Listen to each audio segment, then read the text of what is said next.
सास बनने की ट्रेनिंग। सुधा के बेटे की शादी होने वाली थी और वो इतनी एक्साइटेड थी कि आज मैं ऊपर आसमान नीचे, आज मैं आगे जमाना है पीछे। अरे हाँ भाग्यवान, तू सबसे आगे ही है। लेकिन हुआ क्या है? सास बनने वाली हूँ मैं। अरे घर में एक नया सदस्य आ जाएगा, कितना अच्छा लगेगा ना। आप और राहुल तो ऑफिस चले जाते थे और मैं पागल की तरह घर में अकेली। अब तो मेरा साथ देने वाली आ रही है इस घर में। बहुत बहुत बहुत खुश हूँ मैं। ओहो ठीक है बेगम, लेकिन अपनी खुशी को लगाम लगा कर रखो। क्या पता कैसी आए, तुम्हारा साथ देने वाली आए या फिर ऐसी आ जाए जो तुम्हारी शक्ल देखना भी पसंद ना करती हो। ऐसा क्यों बोल रहे हैं जी? शुभ नहीं बोल सकते तो अशुभ तो ना बोले। अच्छा जल्दी से तैयार हो जाओ, चांदनी चौक जाना है शादी की शॉपिंग के लिए। हाँ हाँ, थोड़ी सुबह तो हो जाने दो, दुकानें बाजार खुल तो जाए। तुम सच में ना पागल हो गई हो बहू के आने की खुशी में। बेटा माँ की हरकतें देख रहा था। वो सारी बात फोन पर अपनी होने वाली बीवी राशि को बताता है। फिर पता है क्या हुआ? माँ ना सुबह 6 बजे ही पापा को चांदनी चौक जाने को कहने लगी। दूसरी तरफ राशि कहती है, अरे वाह, ये तो बहुत अच्छी बात है ना। सास इतना सोचने वाली मिल रही है, और क्या चाहिए।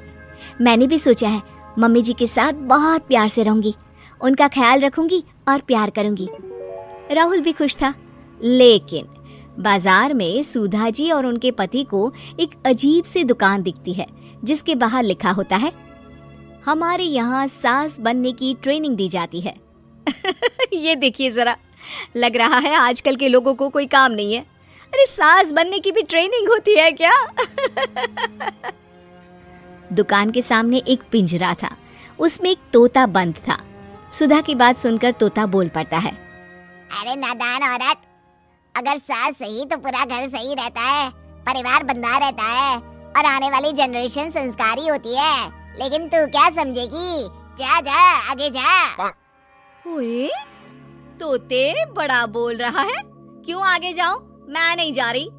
देखा देखा, तेरे जैसी औरत को तो सास बनने की ट्रेनिंग लेनी ही चाहिए।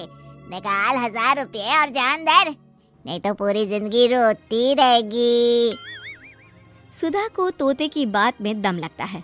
ए जी, निकालो ना जरा 1000 रुपए। अरे पागल हो क्या? जानवर की बात में आ रही हो?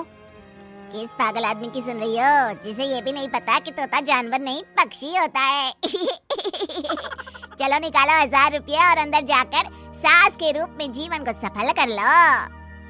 हाँ जी, बात तो ये सही बोल रहा है। कहाँ मैं आपकी बात में आ रही हूँ? मैं तो अंदर जा रही हूँ, 1000 रुपये दीजिए। पति क्या करता, बीवी की आज्ञा सर आंखों पर। लेकिन जैसे ही सुधा अंदर जाती है, सामने कई औरतें पहले से ही बैठी होती हैं। मेरी पहली बहू के वक्त मैंने इतना नहीं सोचा था, और आज वो मेरे सर पर चढ़कर नाचती है। गुरुजी, कोई उपाय बताए। तभी गुरु की नजर सुधा पर पड़ती है और वो आंखें बंद कर लेता है।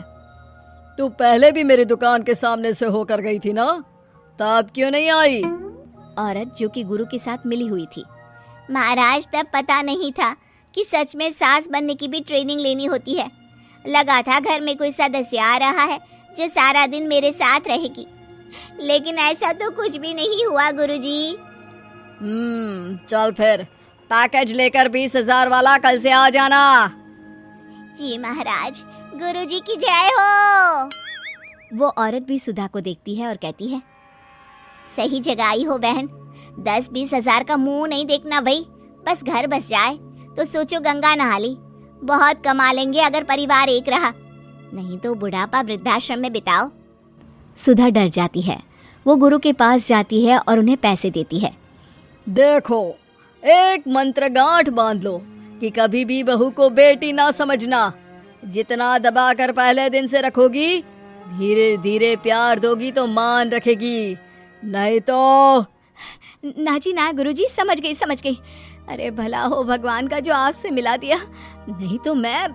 हाँ, आगे बढ़ते जाए, पीछे और भी लोग हैं, सबको मौका दे। सुधा घर आ जाती है। राशि शादी करके घर आती है तो दिमाग में सास की वही छवि होती है जो राहुल ने दिखाई थी। देखो राशि, मैंने काम वाली हटा दी है। वो क्या है ना, 2000 महीने लेती थी, यानी कि 24,000 साल का, और 5 साल में उसे जोड़ो तो 1,20,000 रुपए। माँ जी, और 10 साल जोड़े तो? तभी राहुल आ जाता है। अरे बस बस, इतना मत जोड़ो, फिलहाल भूख लगी है, कुछ खाने को दो। अरे पर बर्तन तो गंदे हैं ना, काम वाली तो आई नहीं, फिर बर्तन कौन धोएगा? अरे कौन धोएगा मतलब? तू धोएगी? मैं? ठीक है, मैं धो लेती हूँ। अब धो कर देती हूँ, आप खाना बना ले। अरे खाना भी तू ही बनाएगी? ये क्या बात होती है माँ? क्या हो गया तुझे? कल तक तो कुछ और ही बोल रही थी। लेकिन सुधा का व्यवहार सुधरने का नाम ही नहीं ले रहा था। बहू और बेटा ससुर से बात करते हैं। पिताजी, क्या हो गया है माँ जी को? वो क्यों ऐसे व्यवहार कर रही है जैसे मैं कोई नौकरानी हूँ? पिता क्या करता, बता देता है सारी कहानी कि कैसे सास का दिमाग एक गुरुजी ने खराब किया है। सास बनने की ट्रेनिंग? तो मामला ये है, वही मैं कहूँ, कहाँ तो माँ बहू का इंतजार ऐसे कर रही थी मानो साक्षात कोई देवी आने वाली है, लेकिन व्यवहार नौकरानी जैसा।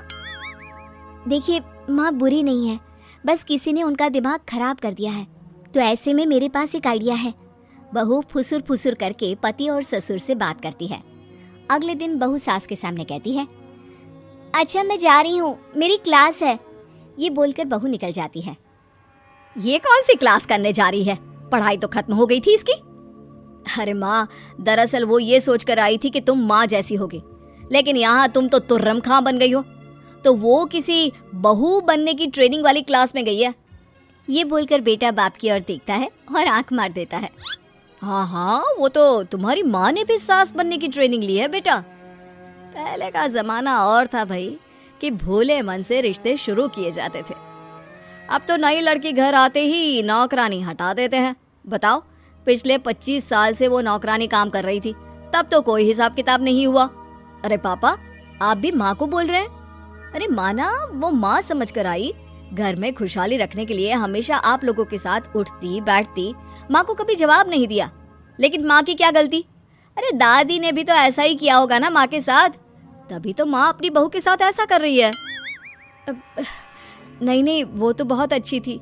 मेरे आने के बाद तो उन्होंने खाना बनाने वाली भी रख ली थी। अरे तो फिर तुमने क्यों काम वाली हटा दी? किसी के कहने पर अपना घर खराब कर रही हो तुम सुधा। अब बहू भी गई है ट्रेनिंग लेने, पता नहीं क्या सीख कर आएगी। नहीं, मैं अभी जाकर उसे ले आती हूँ। तभी बहू वहां पर आ जाती है। नहीं माँ जी, मैं कहीं नहीं गई थी, मैं तो सिर्फ आपके लिए ये नई साड़ी लेने गई थी। अब तो सब ठीक है ना?